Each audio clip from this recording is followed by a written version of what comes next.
Hello my dear friends, आज के session में जनपदवंश नामक जो टॉपिक दिया है वो डिटेल में देखेंगे। ठीक है, तो सबसे पहले तो देखो जनपदवंश मतलब क्या रहता है। सिंपल वे में अगर समझे तो जनपदवंश मतलब एट ए टाइम अगर बहुत सारे लोगों को कोई व्याधि होता है तो उसको जनपदवंश बोलता है। मतलब जन में उद्वंस हो जाना। ठीक है, जनपद जो भी है उसमें उद्वंस हो जाना मतलब ज़्यादातर व्याधि सभी को एट ए टाइम पसरना। ठीक है, उसी को आप लोग जनपदवंश के अंडर लेते हैं। इसी को अपन एपिडेमिक से कोरिलेट कर सकते हैं मॉडर्न से। ठीक है, तो यहाँ पे एक प्रोफेशनल देखो डेफिनेशन दी है, जिस व्याधि में एट ए टाइम मतलब उसी वक्त बहुत सारे मतलब लोगों को या फिर बहुत सारे लोगों का जो समूह है, जनपद है, उसको ग्रसित करके उद्वंस किया जाता है, उसी को जनपदवंश ऐसे बोला गया है। ठीक है, इसके मेन क्या कारण दिया है, वैसे ये जो व्याधि है उसके बारे में चरक विमान स्थान में जनपदवंश अध्याय नामक दिया है, जो सविस्तर में इसका डिटेल एक्सप्लेनेशन आपको अगर पढ़ना होगा तो वहाँ आपको मिल जाएगा। इसमें मेजर 3 कारण बताए हैं। अधर्म, प्रज्ञा अपराध, सद्व्रत का पालन न करना। ठीक है, वैसे तो आप लोगों को पता होगा मतलब हम लोग जो मेन जो कारण हमें जो पता है तो वायु, जल, देश, काल। ठीक है, जब भी जनपदवंश का उच्चार आता है तो ये 4 टर्म हमें मतलब दिमाग में आती है। ठीक है, तो हम उसका डिटेल देखेंगे। ठीक है, तो पहले समझो इसमें हेतु कितने रहते हैं। तो यहाँ पे 2 हेतु रहते हैं, एक साधारण हेतु रहेगा और दूसरा असाधारण। साधारण हेतु किसको बोलेंगे, जिस व्याधि मतलब जो हेतु सबके लिए कॉमन है, सेम है सभी में। मतलब अगर उसको वो हुआ है, समझो यहाँ कहीं पे भंडारा लगा है, वहाँ पे सब लोग खाने के लिए गए और वो खाना खाने के बाद सबको हुआ, मतलब वो एक साधारण हेतु माना जाता है। ठीक है, असाधारण हेतु किसको माना जाएगा, मतलब जो मतलब एक को हुआ दूसरे को नहीं हुआ, या फिर ऐसे मतलब उसमें कोई और चीज़ मतलब पाई जा रही है उसके अलावा, तो वो असाधारण हेतु आ जाएगा। ठीक है, डिफरेंट उसके लिए आ जाएगा। तो समान हेतु में आप लोग देख सकते हो, उसमें भी कुछ फैक्टर्स दिए हैं जो जैसे बोला है विभिन्न प्रकृति भी अगर किसी किसी की अलग अलग है तो भी उसमें समान हेतु पाया जा सकता है, ऐसे बोला है। विभिन्न प्रकृति, आहार, देह, बल, सात्म्य, सत्व, आयु, ये सारा विभिन्न होके भी उसमें हमें साधारण हेतु मिलता है। ठीक है, तो देखो यहाँ पे जो मेन सामान्य कारण जो हम सभी को पता है, हमारे लाडले जो बोल सकते हो, तो इसकी ट्रिक देखो, इसका सीक्वेंस बहुत इंपॉर्टेंट है। तो आप लोग ऐसे याद रख सकते हो, वाओ ऐसे बोलते हैं ना हम लोग, वाओ कितना अच्छा है, तो आप लोग याद रखो वाओ और देख, या फिर देशक, जो भी आपको याद रख सकते हो ये वाले टर्म। तो वाओ मतलब वायु, ऊ से उदक याद रखो, वाओ। देख मतलब देश और काल। ये सीक्वेंस बहुत इंपॉर्टेंट है। क्यों इंपॉर्टेंट है, क्योंकि इसमें जैसे हम उत्तरोत्तर जाएंगे तो यहाँ पे जो है बलवान होते जाता है। मतलब वायु से ज़्यादा बलवान उदक है, उदक से ज़्यादा बलवान देश, देश से ज़्यादा बलवान काल, ऐसे। उदक मतलब जल। ठीक है, तो इसका चिकित्सा भी करना उतना ही हार्ड है। मतलब काल दृष्टया हमें चिकित्सा करना बहुत मुश्किल जाता है। वायु दृष्टया का अगर इसका विचार करें तो वो इजी है, ऐसे बोला गया है। तो ये सीक्वेंस भी आपको याद रखना। अभी हम लोग यही घटक डिटेल में थोड़ा सा देखेंगे।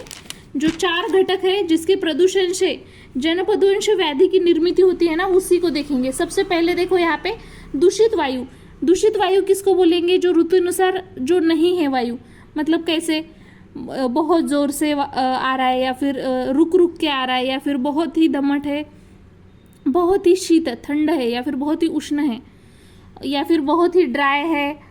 मतलब ऐसे गोल गोल गोल गोल फिर के आपने देखा होगा कभी, आप अगर कभी बाहर वगैरह गए हो और अचानक वो वादल के जैसे आता है ना, गोल गोल गोल गोल फिर के, वैसे भी अगर वारा आ रहा है, या फिर उलट सुलट दिशा से, एक बार इधर से आ रहा है एक बार उधर से आ रहा है, ऐसे भौरा जैसा रहता है ना वो गोल गोल फिरने वाला, वैसे आ रहा है, या फिर जो हमें परवड़ने जैसा नहीं है, मतलब बहुत ही ऐसे कठिनता से आ रहा है, या फिर दुर्गंधि युक्त है, उसमें कुछ छोटे छोटे कण भी आ रहे हैं, मिश्रित वायु अगर है, ये सारा जो वारा रहेगा तो हमारे ये जो वायु रहेगा हमारे लिए बहुत ही अहितकर रहेगा हमारे आरोग्य के दृष्टिकोण से। और जैसे जैसे हम लोग देखते हैं फैक्ट्रीज जैसे बढ़ रहे, मतलब औद्योगिक संस्थान बहुत बढ़ रहे, और जो भी व्हीकल्स है, वाहन है, वो बढ़ रहे, इसकी वजह से वायु और ही दूषित हो रहा है। तो ये मूल है वायु दूषित होने के लिए, औद्योगिक संस्थान, वाहन, ये सब बोल सकते हो। सेकेंड, अगर जल की बात करें तो ऐसा जल जो विकृत जल हो, गंध उसका विकृत हो, वर्ण, स्पर्श, बहुत ही गढ़ूल हो, मतलब उसमें कुछ भी मिक्स किया हुआ है, और उसमें जो भी जलचर प्राणी नॉर्मली कैसे स्वच्छ पानी अगर रहता है तो उसमें रहते हैं, लेकिन इसमें कोई भी जलचर प्राणी नहीं रहता है। मासे मतलब जो फिश वगैरह है, फ्रॉग्स है, ये प्रिफर ही नहीं करेंगे वहाँ पे रहना, तो समझ लेना कि वो दूषित है। जिस पानी में जो भी पशु पक्षी है जो पानी पिए नहीं, मतलब पशु पक्षी जनरली जो भी तालाब रिवर इधर का पानी पीते हैं ना, लेकिन वो पी नहीं रहे, तो वो समझ लेना दूषित है। और जहाँ पे बहुत ही कम पानी हो चुका है, पहले से कंपैरिजन में बहुत कम हो चुका है, वो भी हम दूषित मानेंगे। और ये जो औद्योगिक मतलब फैक्ट्री में कैसे करते, पानी यूज़ करके फिर वो वहीं पे छोड़ देते, फिर वो जाके किसी रिवर या फिर किसी इसमें जाके उसको दूषित करेगा, तो वो भी इसमें आ जाएगा, ठीक है। या फिर किसी ने मल मूत्र का त्याग किया है तो वो उस पानी में चला गया है, तो उसकी वजह से भी जल की दूषित होगी। इसका डिटेल में चरक विमान स्थान 3rd अध्याय में आपको देखने को मिलेगा। बाद में अगर दूषित देश की बात करें तो जिस देश में प्राकृतिक जो रंग रहेगा, गंध, चव, स्पर्श, मतलब ये जो रहेगा चेंज होके वहाँ पे बहुत ही ज़्यादा ऐसे मॉइस्चर आ गया है, जहाँ पे ज़्यादा मतलब मॉइस्चर मतलब ड्राइनेस से अपोजिट जिसको बोलते हैं, तो वो बहुत अगर आ गया है तो उसको भी बोलेंगे दूषित देश।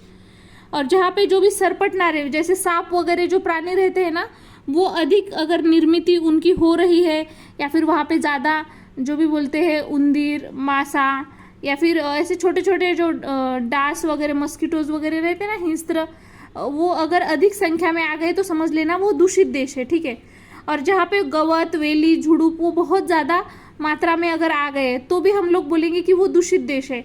या फिर जिस खेत में जो पीक है ज़्यादा से ज़्यादा वो डिस्ट्रॉय हो चुके हैं, खेत में पीक बहुत रहना चाहिए पर ऐसा नहीं है, तो भी समझ लेना है वो दूषित देश है।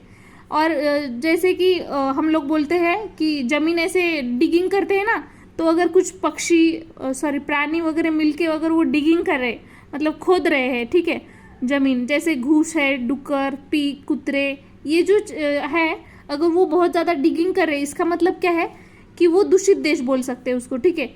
और जिस मतलब जहाँ पे पर्सन जो भी लोग वहाँ पे रहेंगे जिस देश में, और वहाँ पे धर्म को नहीं मानते या फिर लज्जा, ये सब कुछ उन्होंने त्याग कर दिया, शीलता, जो भी सीलवान रहता है, नम्रता, ये सारी चीज़ें अगर किसी ने त्याग कर दिया, इसका मतलब वो देश दूषित हो चुका है, ऐसे मानना है।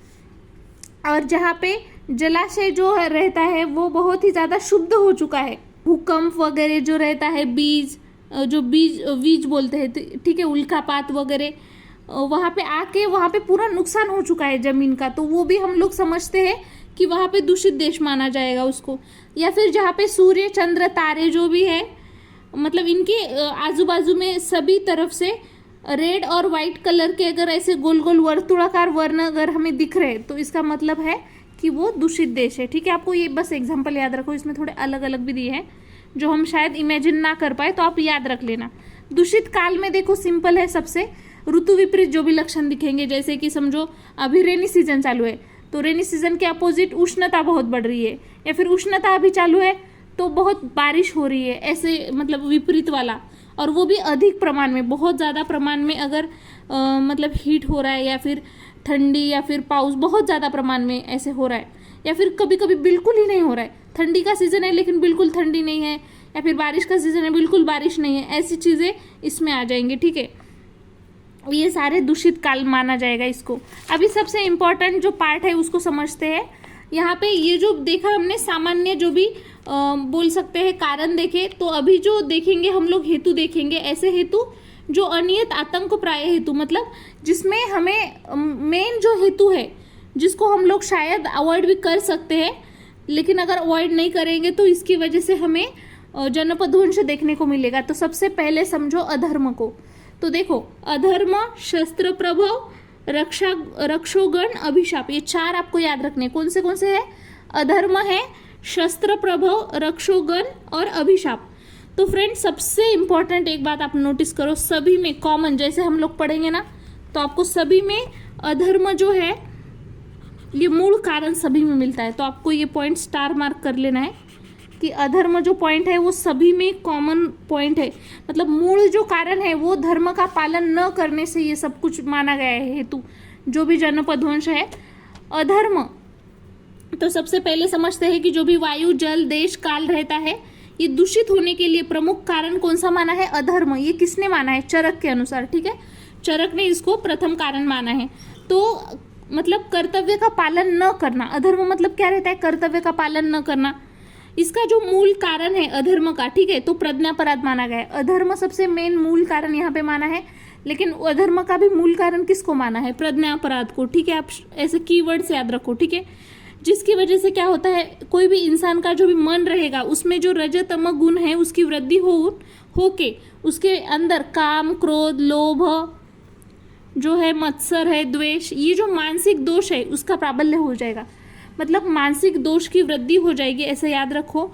और अभी समझो कोई अभी देश के ऊपर शासन कर रहा है, जैसे अभी मोदी जी वगैरह, ऐसे समझो शासन जो भी कर रहा है देश के ऊपर, वो व्यक्ति अगर योग्यता क्या है, अयोग्यता क्या है, इसकी परवाह ही नहीं कर रहे। जैसे कि अगर वो सोच रहे नहीं कि अपनी जनता के लिए क्या भला है, क्या बुरा है, अगर ऐसा परवाह नहीं कर रहे हैं, प्रजा के साथ वो अनीति या फिर अधर्म से अगर बिहेवियर कर रहे, तो उनके हाथ के नीचे काम करने वाले जितने भी लोग रहेंगे, शासन यंत्रणा रहेगी, वो भी कैसी हो जाएगी? अधर्म से मतलब बिहेवियर करेगी, क्योंकि नेता ही सही नहीं है तो फिर बाकी लोग भी क्या करेंगे? अधर्मता से ही मतलब बिहेव करेंगे सबके साथ। तो इस वजह से विशेषतः इसमें बोला है जो भी व्यापारी रहेंगे, उद्योगपति, शेतकरी या फिर अन्य व्यवसायी जो भी अधर्माचरण ज़्यादा करेंगे, ऐसा बोला है। फिर इनका देख के बाकी के जो भी लोग हैं ज़्यादा करेंगे, और इसकी वजह से जो भी शारीरिक मानसिक जो आरोग्य है उसको बाधा हो जाएगी, मतलब बाधा पहुंचेगी, तो फिर ये सभी डिसीज होने की प्रोबेबिलिटी ज़्यादा है।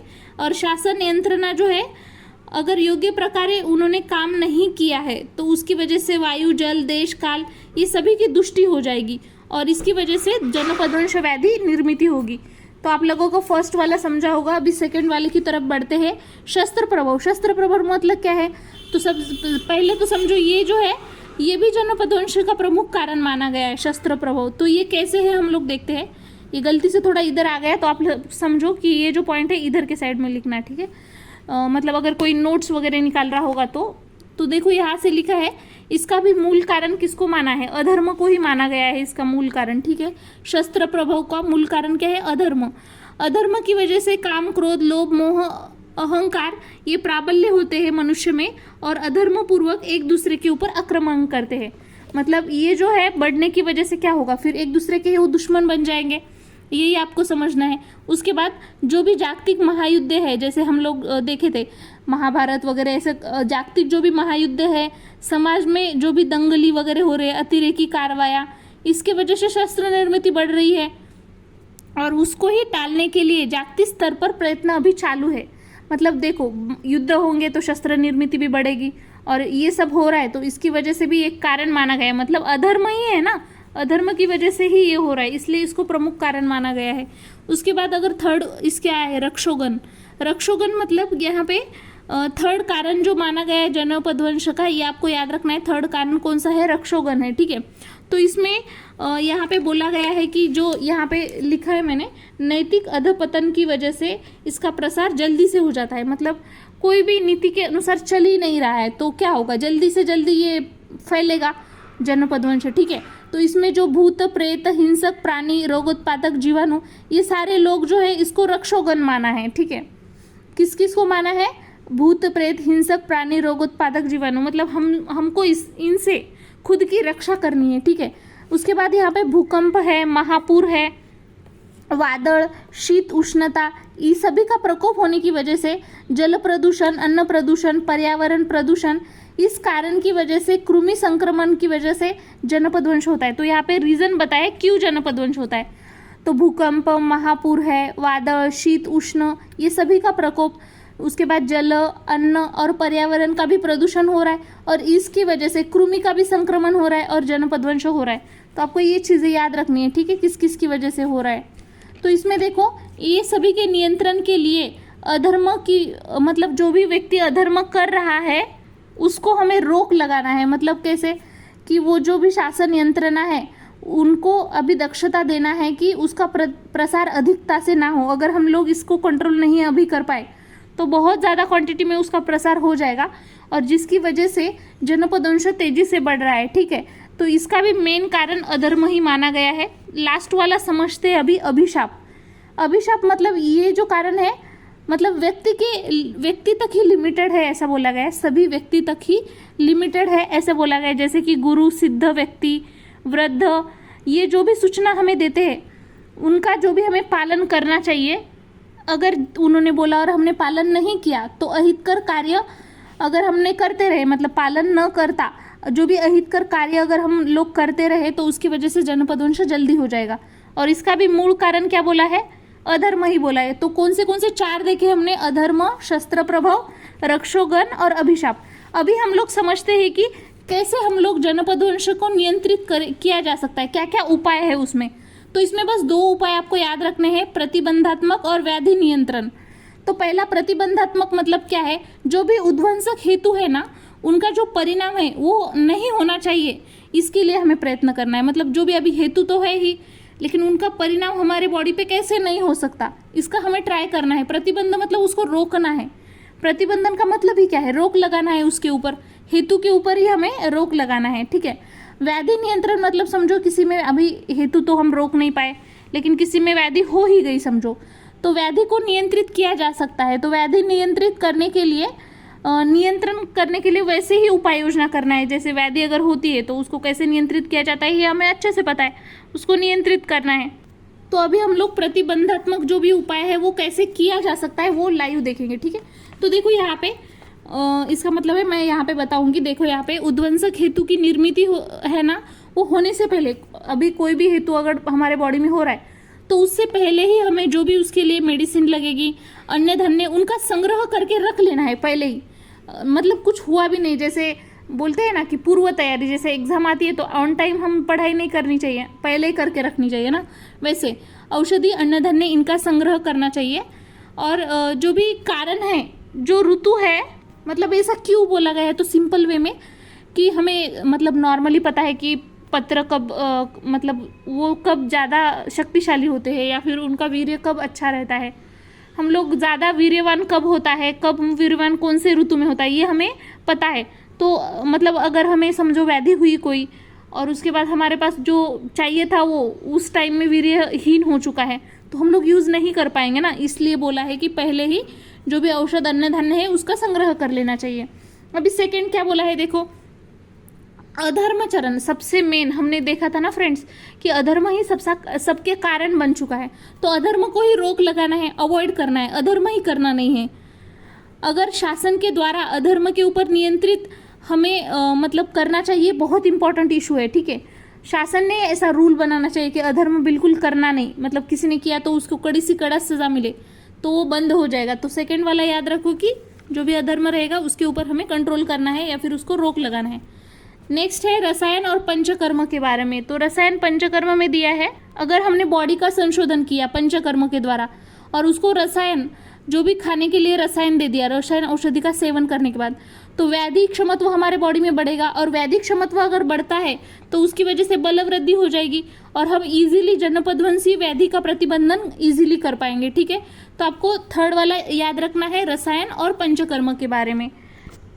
अगला जो है इसमें हमें भूमि, अन्न, जल, पर्यावरण, इनका क्या करना है, प्रदूषण होने नहीं देना है, मतलब उसको दूषित करना नहीं है। कौन से घटक है, भूमि, अन्न, जल और पर्यावरण, ये प्रदूषित नहीं होना चाहिए, ऐसा प्रयत्न करना चाहिए। लेकिन अगर गलती से हो भी गए तो हमें वो उपाय पता होना चाहिए कि उसको हम लोग कैसे नियंत्रित कर सकते हैं, ठीक है, ये पता होना चाहिए। कुछ ऐसे बातें बोली है जो मानसिक हम लोग जो भी दोष है उसको दूर कर सकते हैं। जैसे हमने देखा था ना प्रज्ञा अपराध, मतलब अधर्म का भी मेन जो मूल कारण कौन सा बोला था, प्रज्ञा अपराध। हम प्रज्ञा अपराध को कैसे कंट्रोल में ला सकते हैं, तो सबसे पहले सत्य भाषण करना चाहिए, हमेशा सत्य बोलना चाहिए। जो भी प्राणी है उनके ऊपर दया दिखानी चाहिए, दान करना चाहिए, बलिकर्म, देव पूजन, सदव्रत का पालन करना चाहिए, शांति, आत्मरक्षा, स्थान त्याग, ब्रह्मचर्य पालन, जितेंद्रिय, महर्षि की सेवा करनी चाहिए, सत्संग, ये सारी कारण की वजह से क्या होगा, मानसिक शांति हो जाएगी। और अगर हम मन से शांत है इसका मतलब सात्विक गुण बढ़ेगा, और सात्विक गुण बढ़ेगा तो क्या हो जाएगा, प्रज्ञा अपराध होगा नहीं। और इन सभी की वजह से हम लोग क्या कर पाएंगे, जनपदवंशीय व्याधि का प्रतिबंधन कर पाएंगे। लास्ट वाला जो यहाँ पे दिया है रक्षोगुण के बारे में, तो रक्षोगुण में ऐसा बोला गया है जो भी सूक्ष्म कृमि है तो उन मतलब अगर किसी सूक्ष्म कृमि की वजह से किसी को डिसीज होता है, व्याधि होता है, ठीक है, अगर उसने अपने बॉडी में आके उध्वंस कर दिया तो हमें क्या करना चाहिए, उपाय योजना करना चाहिए, ठीक है। और उनका उपाय करके हमें उस व्याधि के विरुद्ध पहले ही वैदिक क्षमत्व बना लेना है। इसका मतलब सिंपल से बात है, एंटीबॉडी या फिर हम लोग वैक्सीन ले लेते हैं तो ऐसा बोला है उसको मतलब ले लेना चाहिए, जिसकी वजह से व्याधि का प्रतिबंधन इजीली हो पाए।